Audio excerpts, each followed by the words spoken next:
Welcome, everyone. Thank you. Today is Scrap the Cap Day, which means that if you earn $1 million a year, you stop contributing to Social Security today. Obviously, if you make more, you're Elon Musk or one of these other billionaires, you probably stop, by January 2nd. And we really think that as Representative Larson has introduced legislation that he'll be talking about that restores Social Security to long-range balance by requiring everyone to contribute all year long out of every paycheck, just as 94% of Americans already do. So it is always, for the last decade or so, the focus has been on the projected shortfall, very manageable. Congress just needs to act to make sure benefits will continue being paid on time and in full.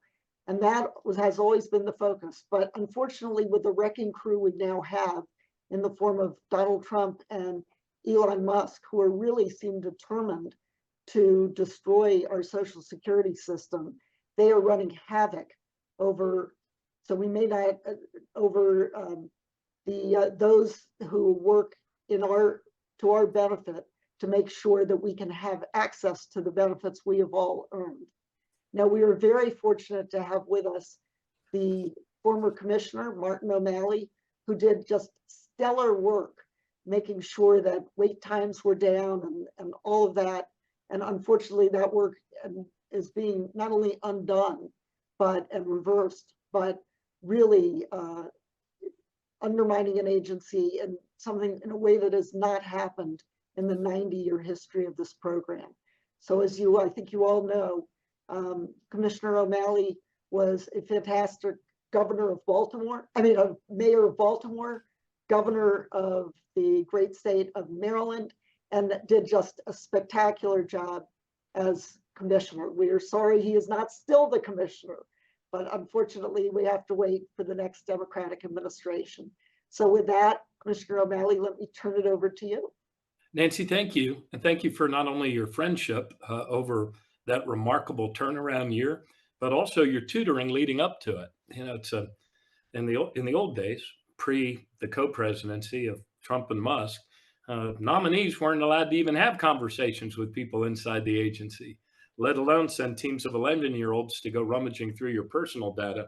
But so Nancy really tutored me up before I went into the agency. So Nancy, thank you for and for all you do to educate people on Social Security. I have been I find myself answering a lot of calls from reporters these days, and I find myself going back, Nancy, to your book all the time, and chapter 11, setting up all the same old lies and knocking them down with the truth. Social Security, in fact, is not a Ponzi scheme. It is a pay-as-you-go program, and we could make it go for a lot longer if we recognize and tell our friends what this Scrap the Cap Day is all about. The truth of the matter is, here in Baltimore, a nurse working at Hopkins pays into Social Security all year out of every paycheck she gets every 2 weeks. But, Warren Buffett stops paying in, or Elon Musk stops paying in about 5 seconds after midnight. So most Americans don't think that's right. They don't think that's fair.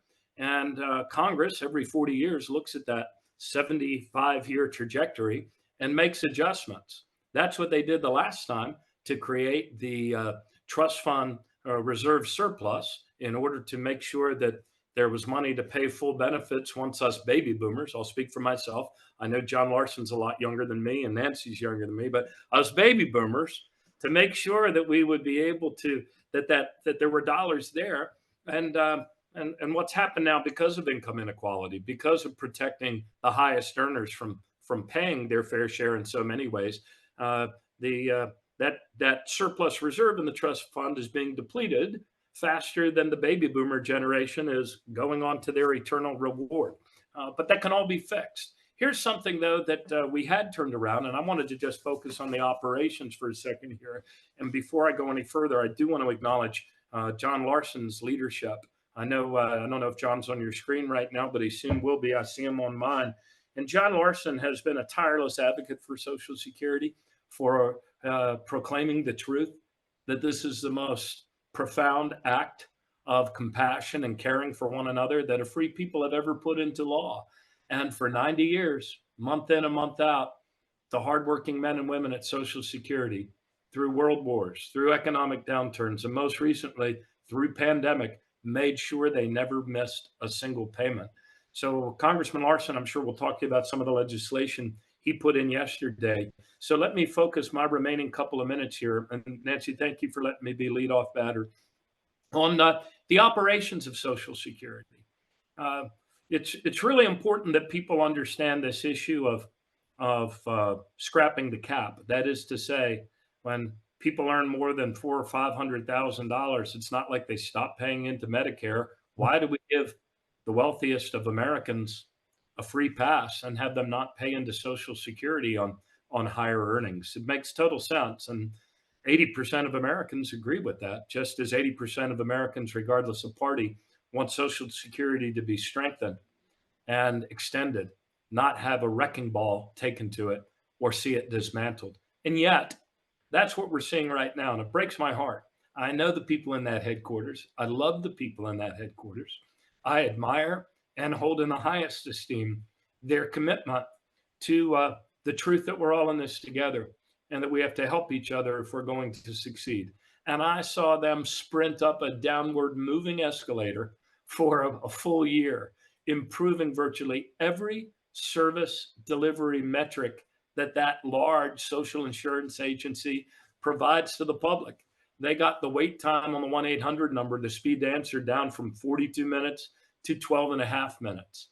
They completed effectuations of retiree benefit applications within 2 weeks for 87% of people that applied. That's the first time they'd accomplished that in 10 years. And that's with staffing that House Republicans have reduced to a 50-year low, even as we baby boomers swell their ranks to all-time highs. And one other indicator, we got the ALJ hearings down to a speed of decision of 405 days at the beginning of last year to 280 days. They hadn't accomplished that in 30 years. And that's with staffing reduced to a 50-year low. But now, as many of you have probably read, it would appear that Co-President Musk and the young people of Doge seem intent on driving this agency into a crater. The things they have done to drive knowledgeable staff out of Social Security has meant all of those indicators I mentioned are now moving in the wrong direction, and they're moving there fast. So people who work their whole lives paid in for the benefits, but they also paid in for the customer service necessary to access those benefits. And that customer service is being robbed from them every day. How's this for waste in government? The Doge, Musk, Trump co-presidency are now paying retirement eligible, knowledgeable people at Social Security, paying them not to show up for the whole rest of the year if they leave now. No knowledge transfer from the very knowledgeable IT people into the systems that keep that place operating. They've created a toxic work environment. They have fired, right away, they fired some of the best people in the agency, brought in the head of civil rights and equal opportunity, told her, even though I know for a fact she's an A-plus player, I worked with her for the whole year, told her her services are no longer needed. She's being fired for cause, and all the other 160 people are as well. I wonder why it is that they do away with the office whose responsibility it is to take complaints from workers about a hostile work environment or a toxic work environment. So these are the things that are happening now every single day. They are hell-bent on gutting the agency, robbing you of your customer service. And these are the things that will unfold in the 90 days ahead. Already you're seeing the wait times for services go up, up, up.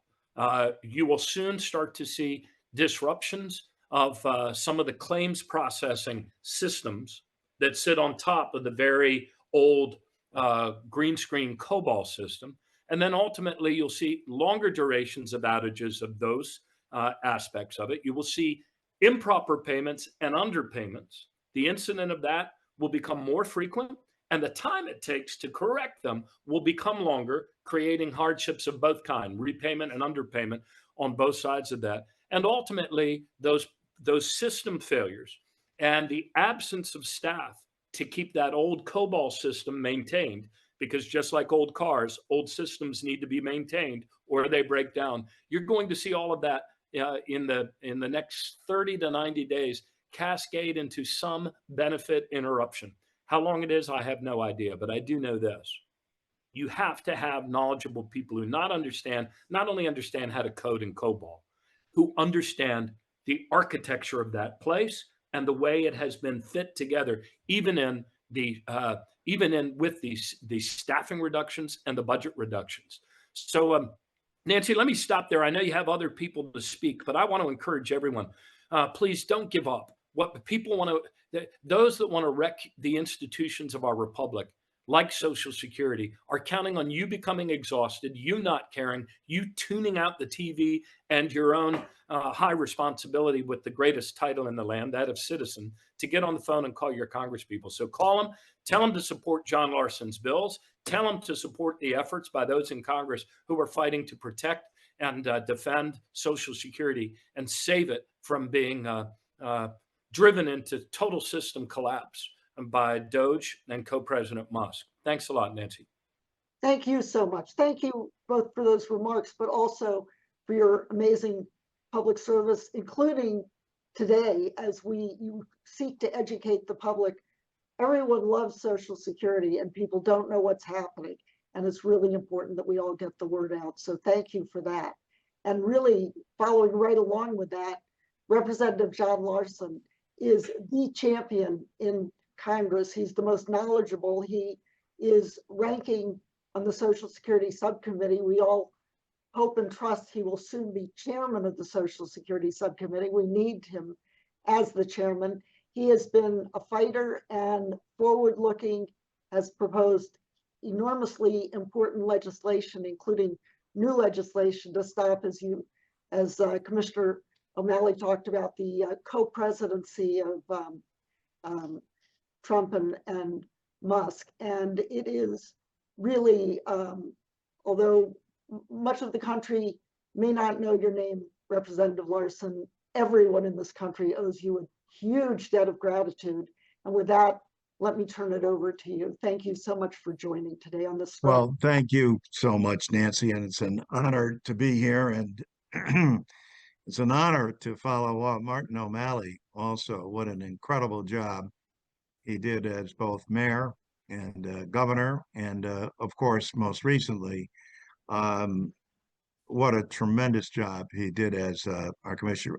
In my humble opinion, I wish he was the Democratic National Committee chair, because we certainly need him, because he gets and understands what Roosevelt understood.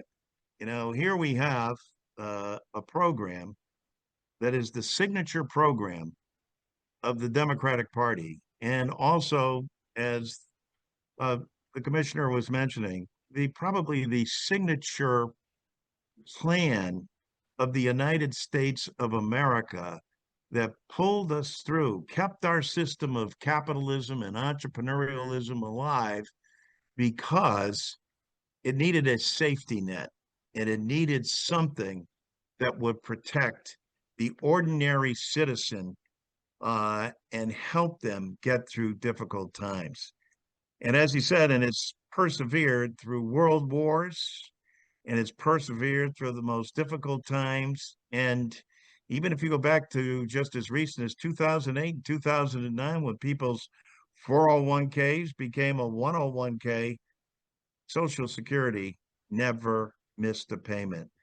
Not a pension payment, not a disability payment, not a spousal or dependent child payment. That's the genius of Franklin Delano Roosevelt. And frankly, a lifetime work of Nancy Altman as well, who I'm sure many of you on this line know, but you know, she was part of the Greenspan Commission as well. And while she credits me with being knowledgeable about Social Security, she's forgotten more than I can ever remember about Social Security and how it works. And Martin referenced her book as well, but she continues to tirelessly advocate on behalf of Social Security because she knows it is the nation's #1 anti-poverty program for the elderly and the #1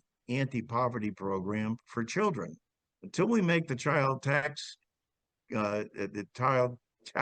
credit permanent, that will still be the case. And it also helps more veterans with disability than even the VA. So it's quite a legacy that it has. And the last time Congress acted as a body to expand its benefits was 1971. Mm. That's 54 years ago. Now, some will go, whoa, wait a minute. Didn't they do something back in 1983? Yes, they did, mainly at the urging of the Greenspan Commission, but they did, and with Tip O'Neill, were able to extend the solvency of Social Security, but they didn't extend the benefit system, etc.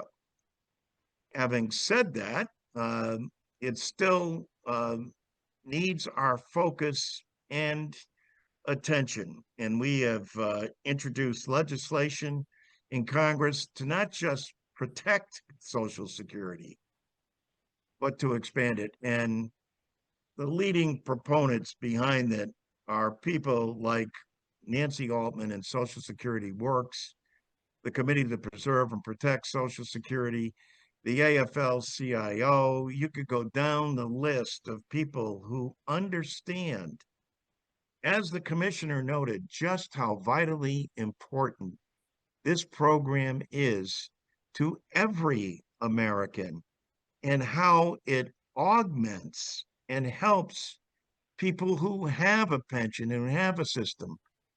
But here's the hard truth.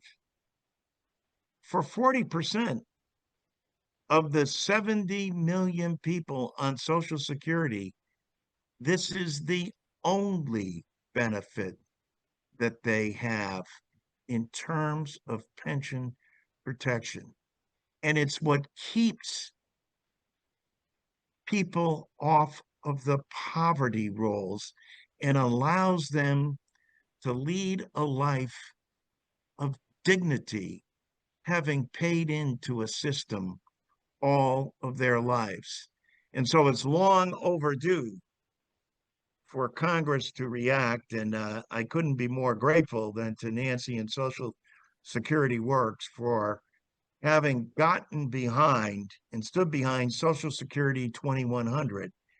And now, as we seek to reintroduce that bill, which we're putting the final touches on, with leader Hakeem Jeffries taking the point, and Rich Neal, who was at our press conference the other day, as well. So the ranking member and soon to be chair of the Ways and Means Committee again, and the soon to be again Speaker of the House, Hakeem Jeffries, is a great leadership at the top of this agenda. But we also need to continue to work in dealing with this administration's efforts to eviscerate Social Security. And I'm taking it personally as my job and responsibility to make sure that we clarify for the people what they're up to here. And I think this is vitally important.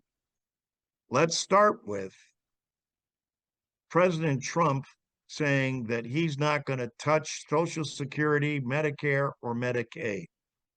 And yet the budgets that are produced both by the Republicans in Congress and by the president do exactly that.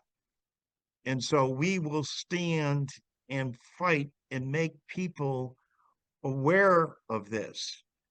But here's something that I don't think every American is aware of. And some are even applauding Elon Musk coming in and saying, well, look at, he's taken on this responsibility. President has given him a goal.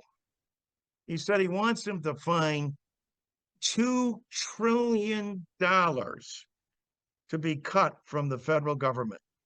Now, I want you to keep that figure in your minds, $2 trillion. And the president said, because in the meantime, that he's going to preserve Social Security and Medicare. He's going to make sure that we have a strong defense. Well, 70% of the federal budget comes from three programs: National Defense, Medicare and Medicaid, and Social Security. Only one of those programs, however, has a trust fund. And in that trust fund, currently, Social Security has, $2,800,000,000,000 that has been set aside by hard-working Americans paying into that system throughout their lifetimes, especially the working people of the middle class, because as Nancy knows, and as the commissioner knows, not everybody pays into the system. In fact, Elon Musk, if he pays at all, if he hasn't circumvented the FICA rule to get around it, is done paying on January 2nd into a system that you pay into 12 months out of the year. And so what we have said is, listen, Social Security needs to have its benefits enhanced. A lot of things have changed since 1971, don't you think? And we need to do so in a way that we eliminate the taxation on Social Security for people who work, that we give an overall benefit increase, that we help out the more than 5 million people who get below poverty level checks from Social Security, having worked and paid into a system all their lives, to make sure that there's an across-the-board benefit for people to catch up for the neglect that's taken place over the last 54 years, and a host of other benefits, including ending the long waiting periods to get disability, where people have actually died waiting to get their disability payments, and also make sure that the program is appropriately staffed and run efficiently and effectively. That brings us to what this administration is after. They're starting with one, lying and saying they're not going to touch Social Security and they're not about cutting Social Security benefits. But in the next breath, say how they're going to cut the agencies, cut the field offices, cut the individuals that are working on there. And as you heard Commissioner O'Malley say, especially those individuals that are responsible and in charge of looking at fraud, abuse, and waste, and also the people that are not paying their fair share and not paying into the system at all. So we introduced three pieces of legislation, and they are as follows. Keeping Our Field Offices Open Act, which is Danny Davis and Steve Horsford and myself have introduced. Every member of the Ways and Means Committee has signed on to this bill and every bill that was introduced. That's important because every Democratic member, I should clarify that, has signed on, because that's the committee of cognizance, and that's where all this legislation will pass.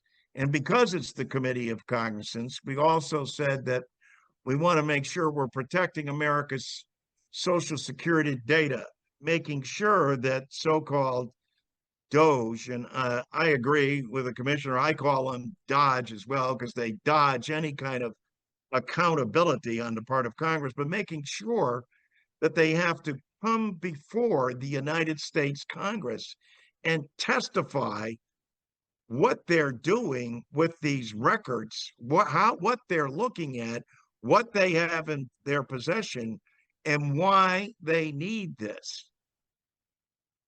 I think you don't have to be a rocket scientist to figure out why they're going after this. And as we said earlier, when you look at the Social Security Trust Fund and understand the $2,800,000,000,000 that exists there, that's where the money lies. And are they doing this to altruistically or to look at paying down the national debt? And how can they possibly be strengthening Social Security if they're cutting these very benefits? Well, the short answer, I think, is intuitively obvious. They're not. And what they're doing is intentionally going after this program. And I know there are some that have to be listening, saying, no, no, no, no, no, no. Wait a minute. President Trump said he wasn't going to cut it. And he is passing. He did call for, even in his State of the Union message, again, for eliminating the taxes on Social Security. He did very well.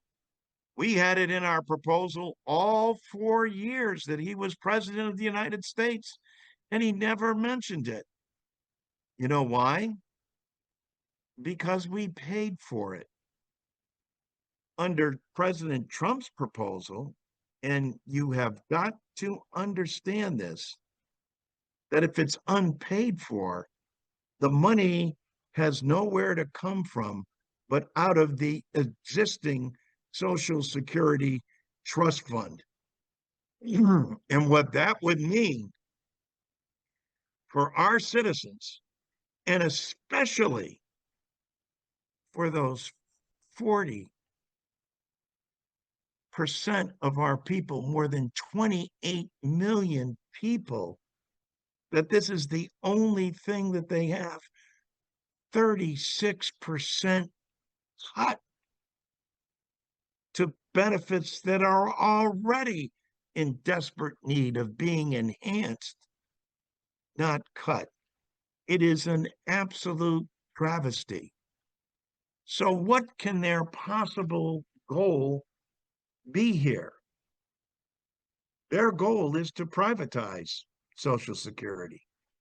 Their goal is to say, well, look, Social Security can't sustain itself unless people like Elon Musk and the billionaire class get a hold of that money and invest it in the private sector. We will not let that happen. It cannot happen. And you don't have to go back to 1929 in the great crash. You only have to go back to 2008 and 2009 when people saw their 401k become a 101k and saw their benefits that they thought they were receiving disappear before their eyes. During that same time, Social Security never missed payment. That's why all of this is so important as well. And lastly, we have to make sure that this happens we're calling for a resolution of inquiry with regard to the hostile takeover of Social Security by President Trump. And make no mistake, that's what's going on here. That's what they're attempting to do. It's a different route to get to privatization. That's their goal. But in the process, they're going to tell you that they're in favor of Social Security. They're going to say to you that they're for, in fact, ending the taxation of Social Security benefits, which we are as well, except we pay for it. And how do we pay for it?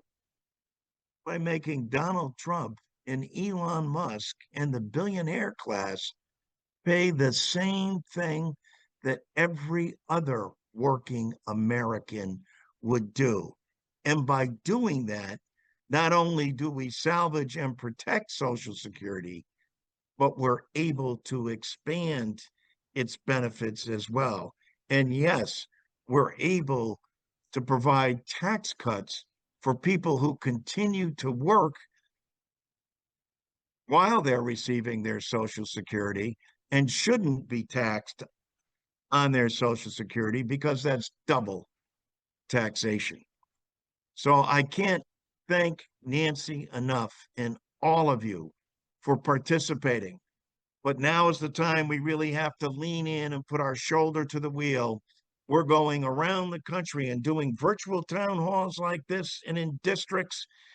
Democrats are fired up. But let me also say, so are unaffiliates and so are Republicans.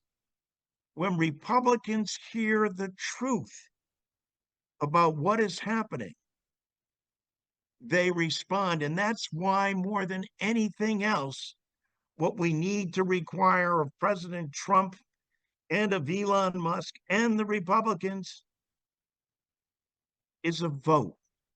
That's what we're elected to do in the United States Congress, to actually vote on legislation that impacts the American people. It's been more than 54 years since Congress last enhanced Social Security. Don't you think it's time for a vote instead of standing back and doing nothing and watching the program implode so that the Trumps and Elon Musk can say there's no other solution but to privatize this? Thank you, Nancy, for doing this. Honor to be on here with everybody I know who's fighting so hard to make sure we preserve the nation's #1 anti-poverty program for the elderly and our children. Thank you so much. Thank you for those remarks, and thank you for your leadership. It drives me crazy when I read in the papers, oh, nobody's, Congress isn't acting, Congress, when the Democrats, with your leadership, have introduced legislation that restores Social Security to balance, expands the program, and has over 90% of the Democrats who are co-sponsors of that very important legislation. Nancy, could I add something there too? Absolutely. Would you please, everybody on this line, give Hakeem Jeffries a call and thank him. And thank him for standing up and thank him for saying there's no way that we're going to let this happen, because he understands just how vitally important it is, not just to protect Social Security, but to expand it in a way that it hasn't been done in 54 years. And with him and Richie Neal spearheading this effort, along with yours truly, and just about every Democrat in Congress, we're going to get this done. And that's our commitment and pledge. We need your help, but we're going to first stop what they're attempting to do, and then we're going to pass what we know has to be done for the American people. Absolutely. And I really look forward to 2026 when Speaker Hakeem Jeffries brings the Representative Larson's, with his 90% of the Democrats co-sponsoring it, the Social Security 2100 Act up for a vote. That's the way to make real progress on this issue. As Representative Larson says, vote is the right thing to do. The Democrats have their plan. What's the Republican plan? And they don't want to put it out there because even their voters won't like it. So again, thank you for your leadership. And so we've now heard from the executive side and the legislative side, and I think it's really important for everyone. We all know people who've received Social Security, how important the program is, but to really give a face to the program, I'd like to introduce our final speaker, who is a dear friend and colleague, Peter Morley, who receives disability benefits. So Peter. Well, first of all, thank you to everyone here for the Scrap the Cap Day Town Hall and for everything that you do. I'm so humbled and honored to be here. As someone who subsists on Social Security disability. I am so thankful and grateful for the income because I have paid into it for years, and it was there for me when I needed it. In 2007, when I became permanently disabled from an accident and unable to work, I was fortunate to be spared the entire cost of my medical bills because I had continuous insurance coverage. But since I could no longer work, I had to apply for Social Security disability. And it is a daunting task applying for SSDI. Between the application, waiting period, physical examination, it was months. And that is if you are incredibly privileged, as I was, to be awarded disability. I found out in my chronic illness and disability communities, they had to appeal several times before they were approved. Their waiting times were years. And all that time with little or no income, who can live like that? And I will always be grateful that I was approved because I have had diagnoses that over the last 18 years have catapulted me well above 10 pre-existing conditions, along with 11 surgeries, one I just had last month, and 2 battles with cancer. I learned that your healthcare could change in an instant. In 2013, I was diagnosed with lupus. The chronic fatigue that I fight every day makes it a struggle to get out of bed. I take 38 medications yearly and self-inject myself with biologic treatments. I could not afford to pay for these medications, which would cost me over $150,000, yes, $150,000 a year, and would lose access to my team of doctors. So without my SSDI and traditional Medicare, I would not be speaking to you today. I would have already perished. And yet there are so many people that have lost their battles just waiting to be approved for the program. In 7.5 years, I've collected the healthcare stories of thousands of people who shared their personal stories and concerns with me. I've held over 900 advocacy meetings with Democratic and Republican members of Congress alike. I have also had the honor to testify in Congress before 3 separate House committees. People on Social Security and SSDI, SSI have told me they feel alone, scared, and afraid when they should be focusing their energy on their own well-being. But they see and hear Elon Musk and Donald Trump actively undermining the Social Security Administration, laying off 7,000 workers, closing offices, and pushing out experienced staff. Experts, like you just heard, Martin O'Malley, have warned us that this could cause a system collapse within 30 to 90 days from now. And for the first time in 18 years, I may not receive my Social Security disability income. Who is going to help me when 50% of the Social Security workforce is gone? Elon Musk spent last weekend gaslighting America with his Social Security being a quote-unquote Ponzi scheme lie. It's absolutely outrageous and despicable. Elon Musk and Donald Trump are deliberately undermining confidence in Social Security when the truth is it delivers accurately and timely 99.7% of the time. These are our earned benefits.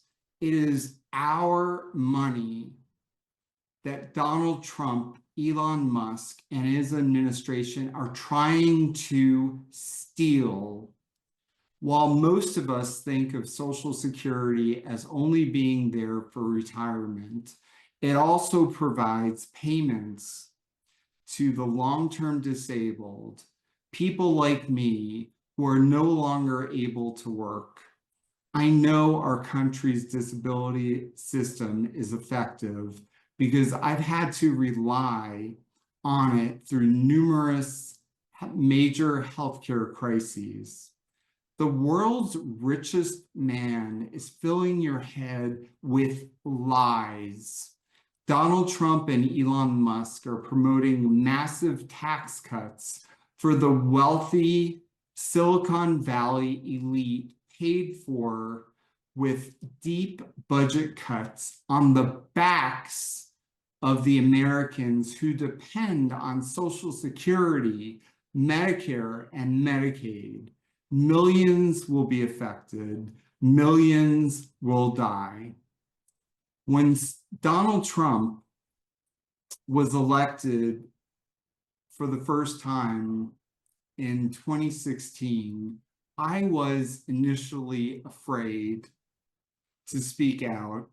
I felt I would be targeted, but I soon realized that if I didn't speak out for me, who would? That is why you must share your own stories with your members of Congress. Because by sharing your healthcare journeys, you are putting a human face to what would otherwise be considered data.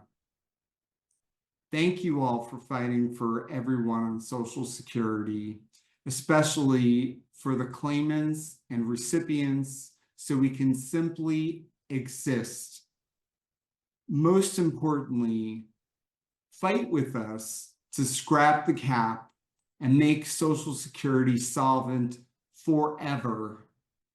I will leave you with this last ask. Please join me in making a promise to never stop fighting until we expand benefits for all and overhaul the application system to expedite the process for payment for patients applying for SSDI. People should not have to wait for years to be approved. It's a tragedy and it's a disgrace to our country. And it is my dream I will live to see this day. Peter, thank you so much for those remarks, for sharing your story and all you do to bring this issue in front of all Americans. I know that we all look forward to the time when we no longer have a scrap the cap day, because the 2100 Act has been signed into law and everyone, including the billionaires, contribute on all their income all year long, and benefits can be raised for all of us. So it is so important and I think this is a call to action. This is not just information. It is so important that everyone who cares about this program, which really, and everyone who's affected by this program, which is really everyone, have their voices heard. Call your members of Congress, call the White House and tell them, hands off Social Security, ensure that everyone pay, the wealthiest pay their fair share, and that they adequately, we've already paid for the services of the Social Security Administration. Let the Social Security Administration pay what it needs to pay to expand field offices, make wait times go down, and have it so we all can receive the benefits we've accessed. So I really appreciate Representative Larson, Commissioner O'Malley and Peter Morley for, as I say, not just your remarks, but for all you're doing every moment to ensure that, and again, this is an issue that is a wonderful issue because we are all united. MAGA Republicans feel the same way as labor union members. We want to see this program there, strong, and expanded. So we are going to continue to fight. And thank you all. And thank everyone who is watching this for doing your part as well. Bye now.